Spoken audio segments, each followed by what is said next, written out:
ശ്രീമദ് ഭഗവത്ഗീത ധ്യാനം.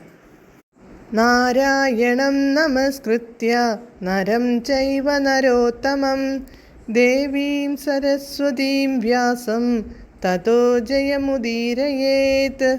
നഷ്ടപ്രായേഷു ഭദ്രേഷു നിത്യം ഭാഗവത സേവയാ ഭഗവതേ ഉത്തമശ്ലോകേ ഭക്തിർഭവതി നൈഷ്ടകീ.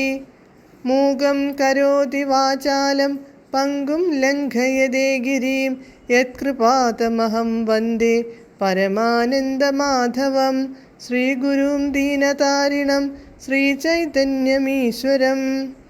ഓം അജ്ഞാനതിമിരാന്ധസ്യ ജ്ഞാനാഞ്ജനശലാകയാ ചക്ഷുരുന്മീലിതം യേന തസ്മൈ ശ്രീഗുരവേ നമഃ. നമഃ ഓം വിഷ്ണുപാദായ കൃഷ്ണപ്രേഷ്ഠായ ഭൂതലേ ശ്രീമദേ ഭക്തിവേദാന്ത സ്വാമിന്നിധി നാമിനേ. നമസ്തേ സാരസ്വതേ ദേവേ ഗൗരവാണി പ്രചാരിണേ നിർവിശേഷ ശൂന്യവാദി പാശ്ചാത്യദേശതാരിണേ. ജയ ശ്രീകൃഷ്ണ ചൈതന്യ പ്രഭു നിത്യാനന്ദ ശ്രീ അദ്വൈത ഗദാധര ശ്രീവാസാദി ഗൗരഭക്തവൃന്ദ. ഹരേ കൃഷ്ണ കൃഷ്ണ കൃഷ്ണ ഹരേ ഹരേ, ഹരേ രാമ രാമ രാമ ഹരേ ഹരേ. ഹരേ കൃഷ്ണ കൃഷ്ണ കൃഷ്ണ ഹരേ ഹരേ, ഹരേ രാമ രാമ രാമ ഹരേ ഹരേ. ഹരേ കൃഷ്ണ കൃഷ്ണ ഹരേ ഹരേ, ഹരേ രാമ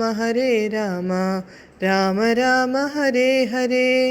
ഭഗവത്ഗീത യഥാരൂപം. അധ്യായം 11. വിശ്വരൂപം. ശ്ലോകം 26, പേജ് നമ്പർ 593. അമീ ച ത്വാം ധൃതരാഷ്ട്രസ്യ പുത്രാഃ സർവേ സഹൈവാവനിപാലസംഘൈഃ ഭീഷ്മോ ദ്രോണഃ സൂതപുത്രസ്തഥാസൗ സഹാസ്മദീയൈരപി യോധമുഖ്യൈഃ. ശ്ലോകം 27, പേജ് നമ്പർ 593. വക്ത്രാണി തേ ത്വരമാണാ വിശന്തി ദംഷ്ട്രാകരാളാനി ഭയാനകാനി കേചിദ്വിലഗ്നാ ദശനാന്തരേഷു സന്ദൃശ്യന്തി ചൂർണിതൈരുത്തമാംഗൈഃ. പദാനുപദം.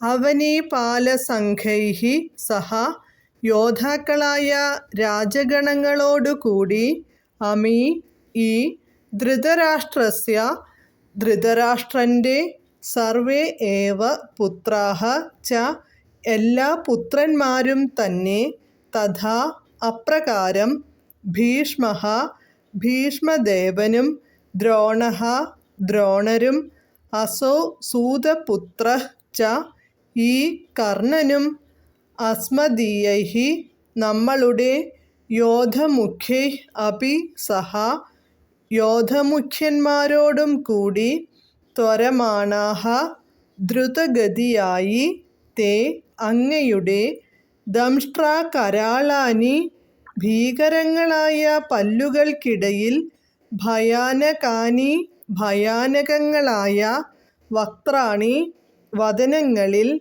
വിശന്തി പ്രവേശിക്കുന്നു കേചിത് ചിലർ ചൂർണിതൈഃ ചൂർണിതങ്ങളായ പൊടിയാക്കപ്പെട്ട ഉത്തമാംഗൈഃ ശിരസ്സുകളോടുകൂടി ദശനാന്തരേഷു പല്ലുകൾക്കിടയിൽ വില്വഗ്നാ ചെന്നുപറ്റി സന്ദൃശ്യന്തി കാണപ്പെടുന്നു.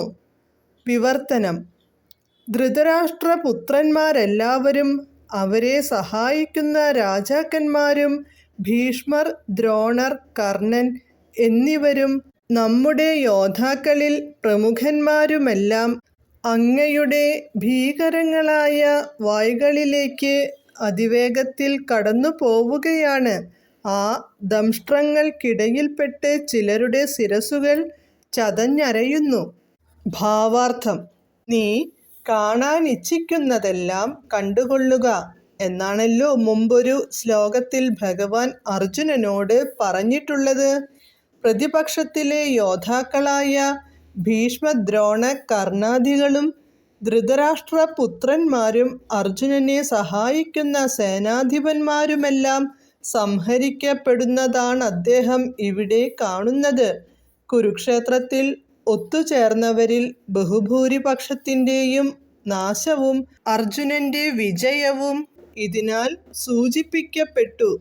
ആരാലും ജയിക്കപ്പെടാനാവാത്ത ഭീഷ്മരും കർണനും പോലും ഈ യുദ്ധത്തിൽ മരിക്കും. അവർ മാത്രമല്ല, അർജുനപക്ഷത്തിൽപ്പെട്ട ചില യോദ്ധാക്കളും കൊല്ലപ്പെടും. ഹരേ കൃഷ്ണ.